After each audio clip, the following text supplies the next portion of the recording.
جدا. شايفين الجمال بتاع الكفتة عامل ازاي؟ تحفة جدا، ومقاديرها بسيطة جدا، وهتطلع معاكي ولا هتكش ولا هتفك منك على السيخ ولا على الشواية. يعني هتطلع معاكي احلى كفتة بمقادير بسيطة. يلا بينا نشوف المقادير. رائعة جدا. هنا اول حاجة معايا هنا معايا حوالي 3 معالق كبار من الدهن المفروم. هنا اهم شيء هو الدهن بيطري معايا الكفتة، هي اساس الكفتة فيها دهن، بيكون فيها نسبة الدهن حوالي 100 جرام من الدهن. هنا معايا دهن مفروم بشرته في الكبة، بتكون لو عندك دهن لسه قطعة كده حطيها في الفريزر وطلعيها واضربيها في الكبة، بتطلع معاكي مفرومة زي ما انت شايفة كده.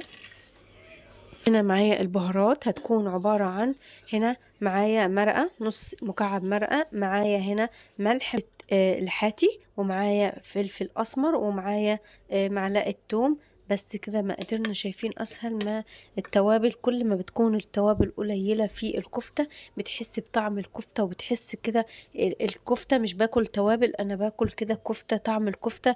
هي الكفتة أكتر مش بتتحط أكتر من صلاية مبشورة، وتكون مصفيين منها، نكون رشين عليها بشرينها كده بشر ناعم، وسايبينها كده حاطين عليها رشة من الملح، سبناها لحد ما تتصفى من المية، عصرناها كده من المية خالص عشان الكفتة ما تفكش معاكي. لأهم شيء ان انت تكوني مصفية البصل خالص، مفهوش بصلة، تكون متوسطة ما فيهاش مية، علشان المية بتفك الكفتة معانا وبتخلي الكفتة بتفرول معانا ومش بتبقى متماسكة بسبب المية بتاعة البصل.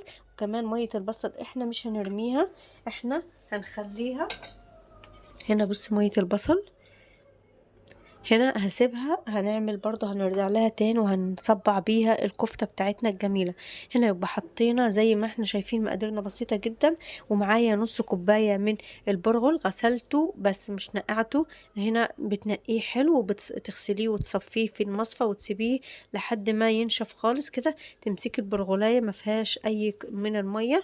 هنا كده نص كوباية من البرغل على النص كيلو لحمة، معلقة صغيرة مليانة من البيكنج باودر.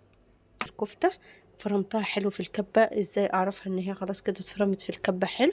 لما بتحس ان الكبة خلاص بتبقى بتتحول كده لكورة كده، خلاص كده معايا اتسمغت معايا. وبالتلاجة تتسمغ كده ساعة كده ولا حاجة، تتسمغ ليه؟ لان كده تلاقيها لسه مش شادة. دي طعمها رائع جدا، ومش هتفرق ابدا عن الكفتة اللي من غير برغل، لان البرغل ما بيبقاش واضح ابدا في الكفتة. هحطها في التلاجة حوالي ساعة وبعد كده نسميها. هنا بعد ما خلاص سمغنا الكفتة بتاعتنا الجميلة، سيبناها كده في التلاجة حوالي ارتاحت ساعة ساعتين. معاك البصل حطيت عليها، ممكن تحطي نص معلقة كده من البابريكا، وممكن تحطي معلقة صلصة صغيرة تديها كده لون حلو.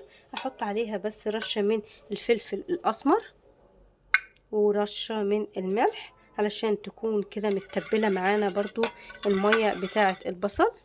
معلقة عادية خالص كبريها، وممكن تخليها صغيرة. هذا وابسط حاجة ممكن ما يكونش عندنا الخلة بتاعة الشيش طاووق، نحط ايدنا كده في التتبيلة ونصبع بيها الكفتة بتاعتنا الرائعة اللي هتكون ان شاء الله. هنا ممكن نضغط كده ونعمل كده التصبيعات بتاعتنا. شايفين الجمال بتاعة الكفتة؟ ان شاء الله تطلع معاكي كمية حلوة جدا، وبتطلع معايا بكل سهولة، هتفك معاكي ابدا. شايفين جمال الكفتة حلوة ازاي؟ نكمل الكمية ونشوف مع بعض هنعمل قد ايه كفتة. وهنا خلاص خلصت الكمية. شايفين النص كيلو عمل معايا قد ايه؟ يعني طلع معايا كمية حلوة جدا. شايفين الجمال والصبع قد ايه؟ وهنا كمان شايفين الجمال، واللي هيدي طعم احلى واحلى هي ورقة فويل الفحمة دي. لما تحطيها في الاول بتدي طعم رائع جدا. نحطها كده زي ما هي في الفرن. شايفين الجمال؟ وهحط كمان دي كده بتاخد من بعض. شايفين الجمال؟ وهغطيها وهسيبها هنا حوالي 10 دقايق الكفتة تاخد من ريحة الفحم، وهحطها كده في الفرن واشوفها بعد الفرن كده هتطلع عاملة ازاي. وهنا كل ما نعوز عايزة تغطي الوش كده، شايفين البخار عامل ازاي، هغطيها شوية كده وهسيبها كده 10 دقايق، وبعد كده ادخلها الفرن واوريكي الجمال بتاع الكفتة بتاعتنا. هنا جمال الكفتة، شايفين شكله وجمال الكفتة عامل ازاي، بجد شكلها رائع جدا وريحتها تحفة جدا. جربي الفحمة في الاول، بتدي ريحة حلوة جدا، بتخش كده في العجينة بتاعة الكفتة، فبتبقى طعمها افضل بكتير من تاني الفحمة، كمان بتديها ريحة احلى واحلى. هنا زي ما انتوا شايفين النص كيلو بيطلع معاكي كمية حلوة جدا، تحفة تحفة. شايفين اللون، جمال الكفتة. تعالي كده نشوف الطراوة بتاعة الكفتة، شايفين؟ ايه رأيكم في الكفتة؟ ولا فكت معانا من الشبكة اللي احنا حاطينها ولا اي جدا.